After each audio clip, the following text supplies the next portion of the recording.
Rozmawialiśmy o tym, w jaki sposób zwiększyć komercjalizację wyników badań naukowych powstających na uczelni.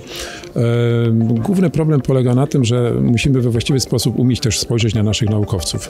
Naukowcy generalnie zajmują się nauką i właściwie po to zostały stworzone szkoły wyższe, bo taki jest cel. Pandemia pokazała również i to, w jaki sposób powstały szczepionki, że badania podstawowe są niezwykle istotne, że osoby, które chcą się skoncentrować na nauce, powinny mieć taką szansę, a ktoś, kto potrafi komercjalizować, powinien po to sięgnąć.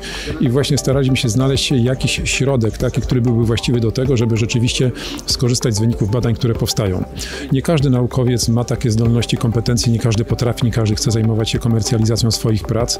W związku z tym powinien być system i to najlepiej system centralny, krajowy, być może system regionalny, taki, który starałby się znaleźć te rozwiązania, które powstają w wyniku prac badawczych, w wyniku projektów, które są czasami prawie gotowe, bo brakuje im jednego poziomu gotowości technologicznej, żeby mógł znaleźć się już odbiorca przemysłowy, żeby ktoś to przejął, żeby ktoś to poprowadził, a ten naukowiec, żeby już wówczas spełnił praktycznie rolę eksperta.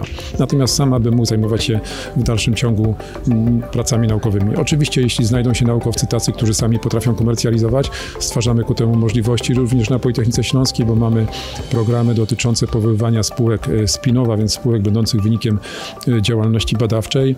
Są inne programy projakościowe, które zachęcają do komercjalizacji. Staram się też zachęcać naukowców do tego, aby formułując tematy swoich prac badawczych, aby mieli na względzie potencjalną perspektywę wdrożenia, bo czasami jest to kwestia nieco innego sformułowania tematu badawczego, przewidzenia być może jednego dodatkowego kroku, który należałoby w tych badaniach ująć, aby rzeczywiście taka szansa była.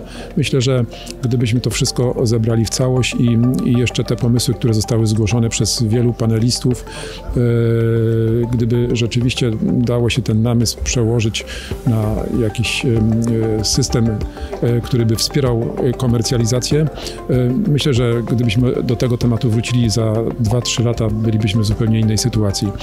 Uczelniom pojedynczym, mimo że mają możliwości dane ustawą Prawo o szkolnictwie wyższym i nauce w postaci tworzenia spółek celowych czy powoływania centrów innowacji i transferu technologii, mamy swoje Centrum Inkubacji i Transferu Technologii prężnie działające, ale jest trudno objąć zasięgiem wszystkie prace, które powstają w uczelni, a tym bardziej je wesprzeć finansowo czy organizacyjnie, jeśli takiego wsparcia potrzebują, dlatego to rzeczywiście potrzebne jest działanie w szerszym zakresie.